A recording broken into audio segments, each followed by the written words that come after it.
할렐루야. 오늘 이 수요 예배도 우리 주님이 함께 해주시고 또 예배의 말씀을 통하여서 우리 주님을 배울 수 있는 은혜의 귀한 시간이요, 또 우리가 새로운 마음과 새 결심으로 또 꿈을 꾸는 복되고 귀한 시간 되시길 주의 이름으로 축원합니다. 아멘. 오늘 이 본문의 말씀을 통하여 우리 삶의 전환점, 이렇게 제목을 정했습니다. 우리 삶의 전환점.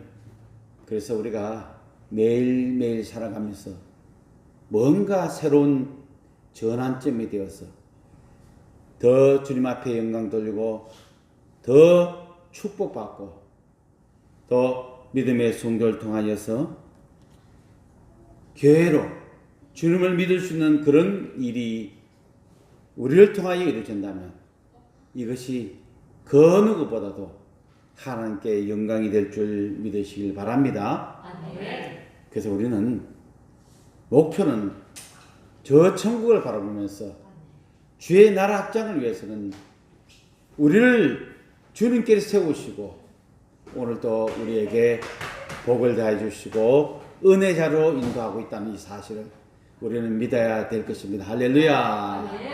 그래서 오늘 이 수요 예배로 또한 주님이 부르셔서 이 한 시간이지만은 주님과 함께하는 은혜의 시간, 복된 시간, 여러분 주님을 바라보는 시간, 오늘도 주님 앞에 영광 돌리시길 주의 이름으로 축원합니다. 그렇습니다. 이 인류 역사의 변화의 전환점을 찍은 사람들이 많이 있습니다. 여러분, 우리가 상식으로나 또 우리가 학습을 통해서 우리가 또 많이 또 배우고 우리가 또 기억하고 있습니다. 여러분, 이 중국 후한 때 이 채운이라는 사람이 종이를 발견했다 그래요. 그래서 종이를 발견하게 되면은 뭐 뼈라든지 아니면 나무에 뭐 이런 데다가 이렇게 글을 쓰고 했었지만은 종이가 발견되고 나서는 굉장히 획기적인 전환점이 되었다는 것입니다. 그리고 나아가서 이 구텐베르크는 이 금속 활자를 발명했어요. 그동안에는 사람이 친히 글을 썼지만은 이제는 인쇄 기술이 이 발명으로 인하여서 금속으로 된 활자를 만들어서 그걸로 이제 쓰는 것 대신 인쇄를 할 수 있는 이런 발명이 있었다는 거죠. 그러고 나가서 또 이 프랑스의 큐노라는 사람이 있는데 이 사람은 자동차를 개발했다는 것입니다. 오늘 내일까지 우리가 달리는 자동차로 인하여서 엄청난 발전을 거듭해온 것을 보게 됩니다. 그리고 노벨은 이 다이너마이트를 발견했어요. 이 다이너마이트는 이제 살상 사람을 죽이고 이런 것이 목적이 아니고 이제 그걸 통하여서 힘을 일으켜서 폭발력을 가지고 뭔가 이렇게 폭발시키고 이렇게 했던 거죠. 그러나 그것을 이제 사람을 이렇게 해치는 이런 것으로 이렇게 발전됐지만 어쨌든 큰 이런 전환점이 된 것을 보게 됩니다. 여러분, 라이트 형제를 보십시오. 지금 하늘에 날아다니는 비행기, 또 우주선, 뭐 이런 모든 것들을 보면은 이 비행기로 발명으로 인하여 발전을 거듭하는 걸 보게 됩니다. 여러분, 또 이 빌 게이츠라는 사람은 이 마이크로소프트사를 만들어서 세계 컴퓨터 시장과 또 인터넷을 주도해 가고 있는 것을 보게 됩니다. 여러분, 또 이 스티브 잡스라는 사람은 애플이라는 회사를 만들어서 애플 컴퓨터와 그리고 우리가 손에 쥐어지는 이 스마트폰을 발명하게 된 것을 보게 됩니다. 그래요. 엄청난 발전을 거듭해온 것. 그래서 이 분명한 것은 이 사람들로 인하여서 인류는 문화적 또 문명적으로 진보를 이루어왔습니다. 그래서 시대를 바꾸는 전환점을 찍었다는 것에서 그 한 사람 한 사람 소개되지 않는 사람도 무수한 많은 사람들이 있습니다. 그 전환점을 인하여서 이렇게 많이 발전을 거듭해오고 우리가 더 손쉽게 또 우리 생활이 편해졌다는 겁니다. 그러나 그렇다 할지라도 아무리 이 문화와 문명이 발전하고 수많은 전환점을 이룬다 해도요, 여전히 영적 세계, 우리의 이 인간의 죄에 대해서는 그 어느 것도 변화시킬 수 없고 바꿀 수가 없다는 겁니다. 인간의 죄는 그 어떤 형태의 문화와 문명이 발전한다 해도 문제를 해결할 수 없다는 것입니다. 그래서 인류의 발전은 오히려 다양한 형태의 죄의 모습을 보이게 되었고 또 이 죄의 깊이를 더해가는 그런 일을 자초했던 것을 우리는 역사를 바라보면서 우리가 봐야 할 것입니다. 문명이 발달되므로 그것이 어떻게 보면 더 죄를 짓는 결과로 지금까지 오고 있다는 것입니다. 자, 그래서 이런 인류에 있어 가장 큰 전환점이 있었습니다. 그것은 바로 죽음으로만 달려가던 인류에게 생명의 길을 열어놓는 이 사건입니다. 그래서 이스라엘 작은 마을 이 베들레헴에서 일어난 일로서 이 천지와 만물을 창조하신 하나님이 친히 인간이 되어 오신 사건인 것입니다. 할렐루야. 그래서 이걸 두고 이제 성육신이다 이렇게 말합니다. 이 하나님이 육신으로 이 땅에 오셨다. 그래서 예수님이 탄생을 하신 것이죠. 이 사건은 인류의 역사에 있어서 가장 큰 전환점을 일으킨 사건입니다. 여러분 구약의 말씀 창세기부터 이 말라기까지 말씀 보면요, 그 중심은 바로 오실 메시아에 대해서 말씀을 전하고 있는 것입니다. 그리고 오신 그 메시아가 바로 예수 그리스도가 오실 것이다 라고 말씀해 주고 있어요. 할렐루야. 아멘. 그리고 우리는 성경을 바라보면서 모든 초점을 예수 그리스도의 십자가에 초점을 두어야 할 것입니다. 아멘. 자, 그렇습니다. 그래서 이 사람들은 시대를 구분할 때 예수님의 이 탄생하신 해를 기준으로 해서 BC 이렇게 기원전이다. 그리고 이 AD라 그래서 기원후라 이렇게 부릅니다. 그래서 예수님이 태어나기 전, 예수님이 태어난 후 이렇게 구분하는 거예요. 그런데 이보다 더 큰 사건은 바로 그 하나님이 되시는 예수님이 죄로 디몬된 나를 위해서 십자가에서 죽으셨다는 이 사실, 이 사실을 구약의 말씀을 통하여 신약에 이루어지게 되었고 이 사건으로 말미암아 오늘 저와 여러분들이 구원을 얻고 자임을 누리게 됐다는 이 사실을 믿으시길 바랍니다. 아멘.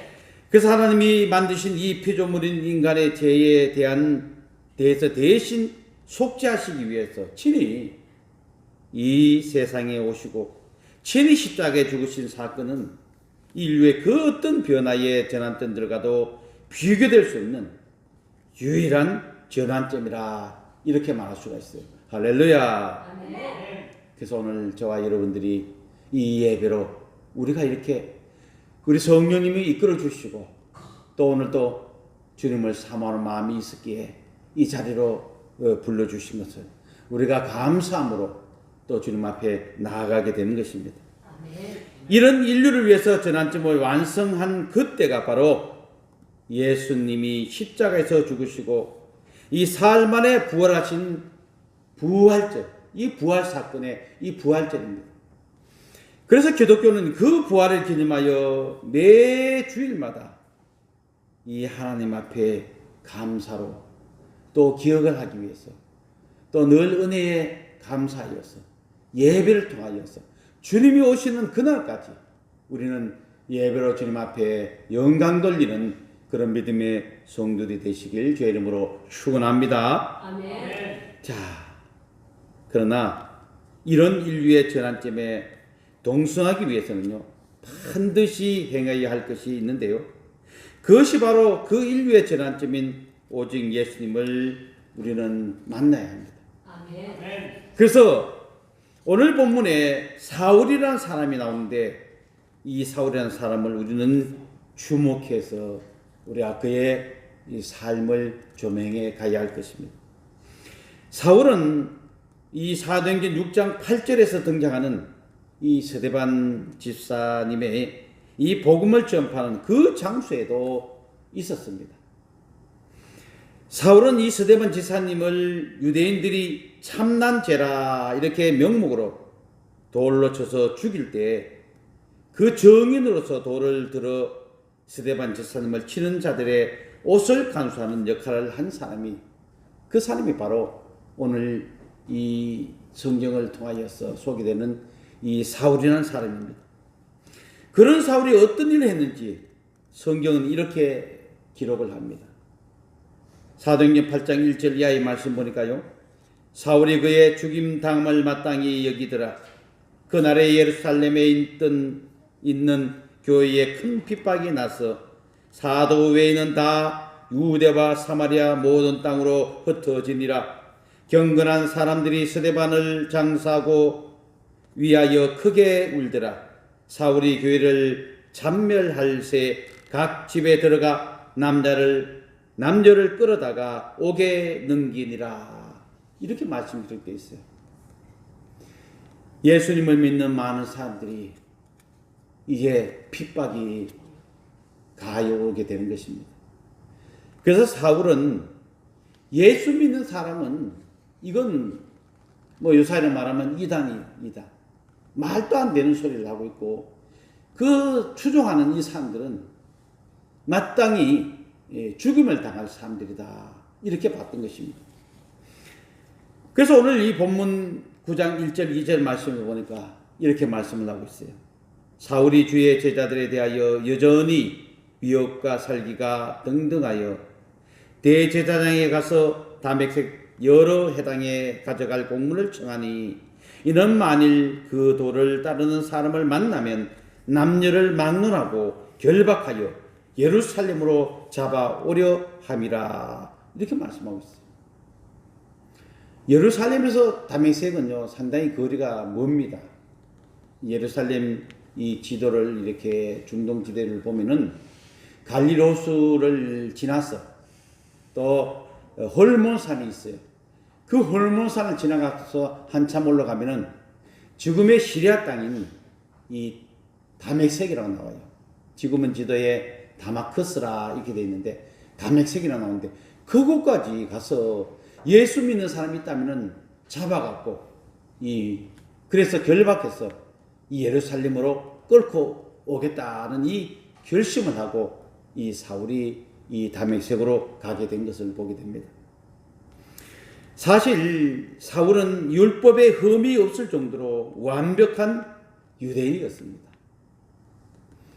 그런 그에게 있어서 예수를 그리스도를 믿는 사람들의 무리인 교회를 박해하는 것은 지극히 당연한 일이었습니다.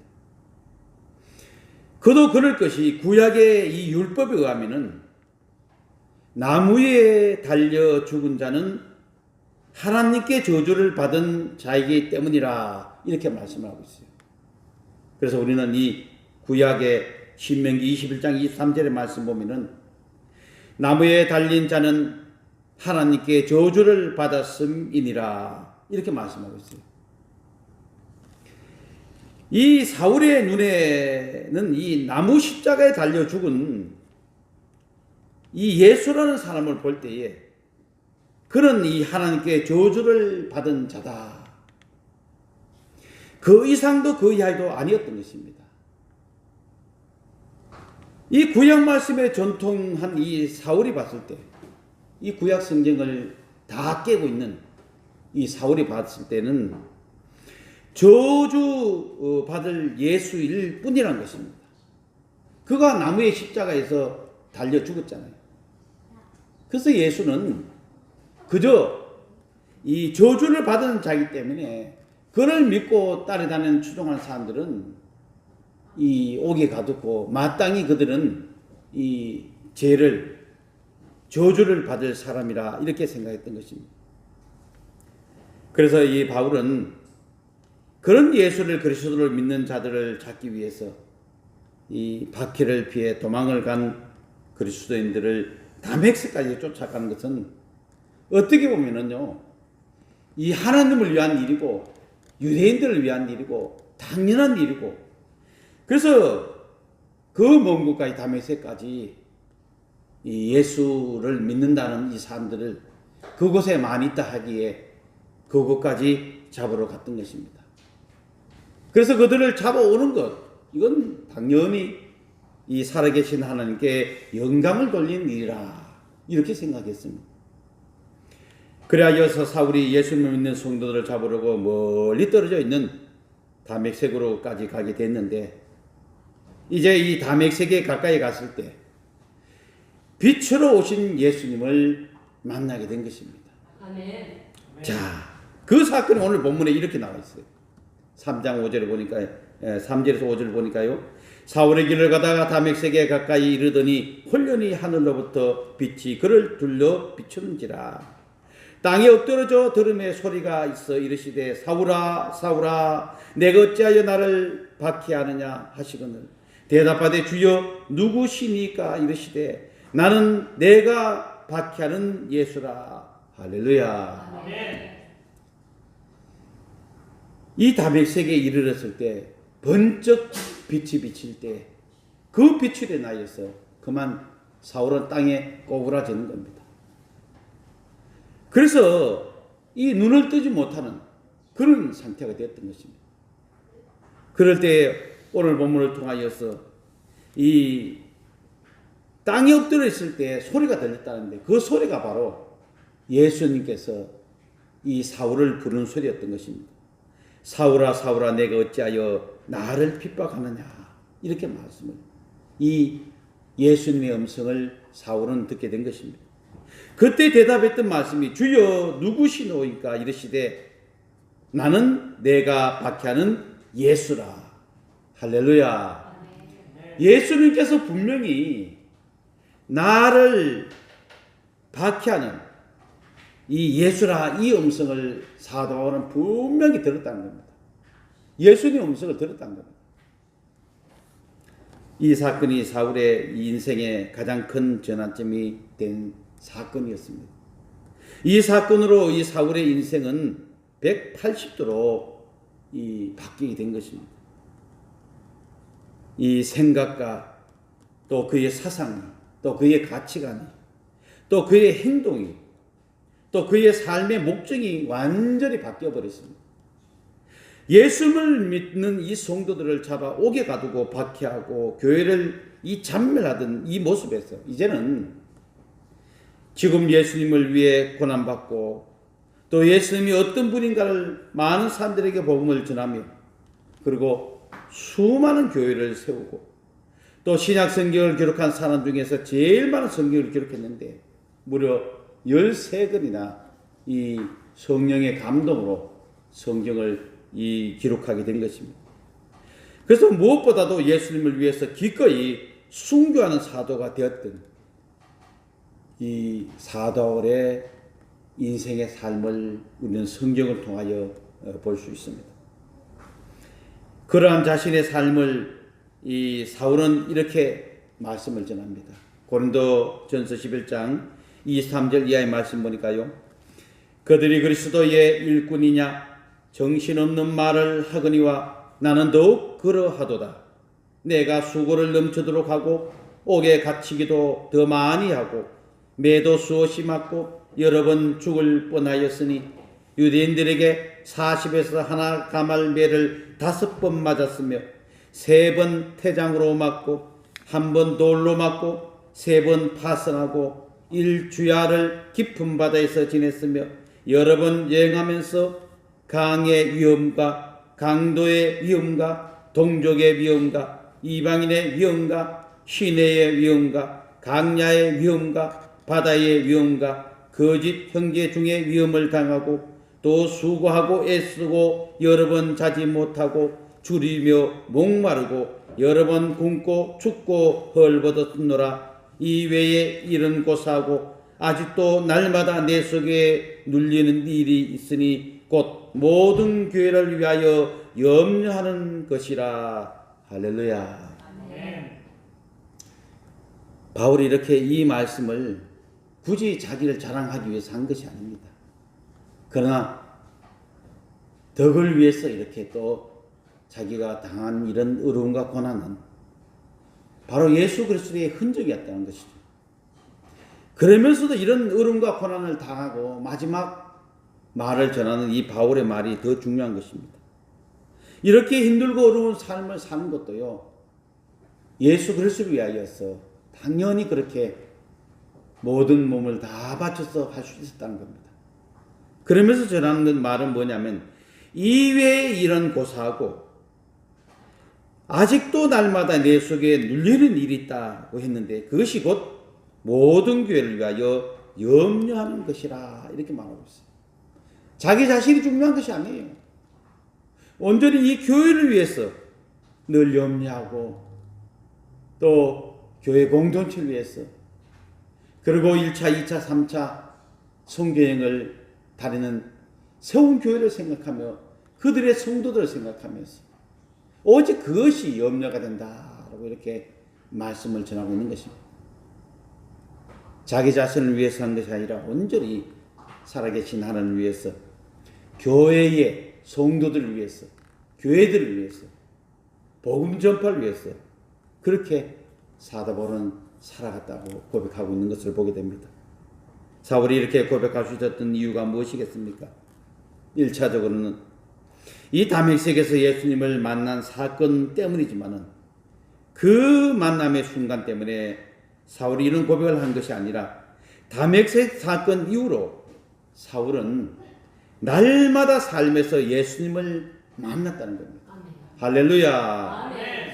그 삶이 쌓이고 쌓여서 고린도 후서 11장 같은 앞에 우리가 이런 어려움과 고난 당한 것, 이런 모든 이 사건도 이 사도 바울은 다 살아계신 하나님 예수 그리스도를 위해서라면 모든 것도 다 할 수 있다, 그런 고백을 했던 것을 보게 됩니다. 그래서 사울은 이 자신이 그렇게도 미워했던 예수님을 위해서 당하는 고난을 기뻐하면서 증거를 하고 있다는 것을 우리는 봐야 할 것입니다. 그 이유는 바로 사울이 다메섹에서 예수님을 만나기 위해 날마다 예수님을 만나는 이 삶이 전환점을 가져왔기 때문인 것입니다. 그러한 이 사울의 전환점을 통해서 온 인류로 복음이 전파되어 오늘날 우리가 예수님을 믿는, 또 이렇게 교회에 나와서 살아계신 하나님 앞에 예배드릴 수 있는, 또한 믿음의 성도로 살아갈 수 있는 이런 은혜를 누리게 되었다는 이 사실, 우리가 날마다 믿음의 선지들을 바라면서 이 감사를 우리가 끊이지 않아야 되고 늘 반복하면서 주님 앞에 영광 돌 수 있는 그런 성도의 삶으로 살아가시길 주의 이름으로 축원합니다. 아멘. 그 바탕이 될 때에 우리가 새로운 믿음을 갖고 또 우리는 삶의 전환점을 가지고 또 우리가 더 열심히 주를 위해서 더 영광을 돌리고 축복받는 삶이 될 줄 믿으시길 바랍니다. 아멘. 자, 그럼 우리 이 모습은 어떤지, 그럼 우리 인생의 전환점은 무엇으로 우리가 그렇게 살아가야 할 것인가? 우리 삶에도 많은 전환점을 우리는 주님을 통하여서 이루어가야 될 줄 믿습니다. 아멘. 그 모든 의장 중에서도 가장 중요하고 반드시 있어야 할 전환점은 예수님과의 깊은 만남을 통하여서 우리의 전환점이 새로워지길 바랍니다. 아멘. 비록 사울과 같은 극적인 만남이 아닐지라도 예수님을 믿는다면 예수님을 우리는 나의 구세주라 그렇게 고백을 한다면 그 믿음의 성도는 이미 예수님을 만난 성도요 구원받은 천국 백성인 줄 믿으시길 바랍니다. 아멘. 여러분, 이 고린도전서 12장 3절에 이렇게 말씀을 전합니다.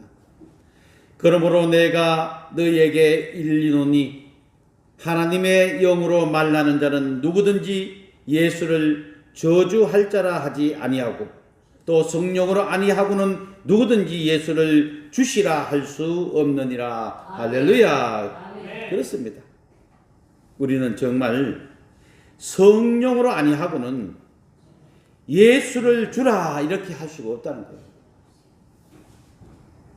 살아계신 하나님의 아들 예수, 이 예수님을 우리는 이 베드로의 신앙 고백처럼 주는 그리스도시요 하나님의 아들인 것을 우리는 믿게 되고 그 믿음으로 말미암아 우리는 구원받고 또 우리 죄가 사하여졌고 우리가 천국 백성으로 우리가 살아가며 주님과 영원히 함께할 것을 생각하면 오늘 또 어떤 어려움도 고난도 우리가 인내하고 또 주님의 주신 축복을 통하여서 더 큰 영광을 돌리는 성도로 살아가시길 주의 이름으로 축원합니다. 아멘. 그래서 우리는 예수님을 만났다면 이젠 우리에게도 변화의 모습이 일어나야 할 것입니다. 아멘. 사울이 그랬던 것처럼 우리도 우리의 생각이요, 우리의 사상, 또 우리의 가치관, 우리의 이 세계관, 우리의 행동들이 그리고 우리 삶의 목적 등이 새롭게 변화가 되고 그래서 얼마만큼 우리가 변해야 하는가 하면 예수님이 원하시고 바라시는 만큼 변한다면 가장 좋겠지만은요. 그러나 육신을 입고 이 세상에 사는 동안에는 예수님이 원하시는 만큼 변하라고 애를 쓰지만은 쉽지가 않다는 것입니다. 아니 인간의 삶을 본다면 그 누가 예수님이 원하는 만큼의 변화가 있을 수 있겠습니까? 그럼 얼마나 우리가 변해야 하냐면 오늘 바울이 우리에게 말씀을 전하고 또 우리에게 전하는 그 말씀을 통하여 우리는 바울이 바라는 자리까지도 우리가 무단히 노력하고 또한 주님을 의지하며 우리가 살아가야 할 것을 말씀하고 있어요. 사도행전 26장 29절의 말씀에 이렇게 바울은 말하고 있습니다. 바울이 말하되 말이 적으나 많으나 당신뿐 아니라 오늘 내 말을 듣는 모든 사람도 다 이렇게 결박한 것 외에는 나와 같이 되기를 하나님께 원하나이다. 할렐루야. 아멘. 지금 바울은 이 3차 여행을 마치고 그 수많은 교회들 또 제자들 장로들 믿음의 사람들은 예루살렘으로 가지 말 것을 간절히 간청을 하고 있어요. 그럴지라도 바울은 예루살렘 가야 되겠다는 겁니다. 그래서 로마도 봐야 하리라 이렇게 말씀을 전하고 있어요. 우리가 생각했을 때는 지금 고린도 지방에서 이제 3차 여행을 마치고 이 아시아 그러니까 지금의 기르키에로 해서 이제 예루살렘으로 오면은 사실 고린도 쪽에서 이 로마 가는 것은 그렇게 멀지 않습니다. 얼마 가면 배를 타고 바다를 건너가면 되는데 이 예루살렘 왔다 다시 간다는 것은 갈 수 있는 방법이 사실 쉽지 않습니다. 그런데도 성령님에 이끌려서 바울은 모든 것을 주님의 뜻 가운데 이루어가는 것을 보게 됩니다. 그래서 이렇게 결박한 그 외에는 나와 같이 되기를 하나님께 원한다라고 이렇게 고백을 하고 있어요. 그래서 바울이 이 고린도 교회 성도들에게 이 고린도전서 4장 16절하고 11장 1절의 말씀을 통하여서 너희는 나를 본받는 자가 되라 이렇게 말씀을 전하고 있어요. 두 번씩이나 강조하여서 고린도 교회 성도를 향하여서 이 말씀을 강조하고 있는 것을 보게 됩니다. 그래서 사울이 이 다메섹에서 예수 그리스도를 만나고 이 나서 그날을 기점으로 이 사울은 매일의 삶 속에서 예수님을 만남으로 그의 삶이 변화였고 변화된 이 사울로 말미암아 수많은 사람이 예수님을 알고 또 믿고 변화되는 역사가 일어나게 되었던 것입니다.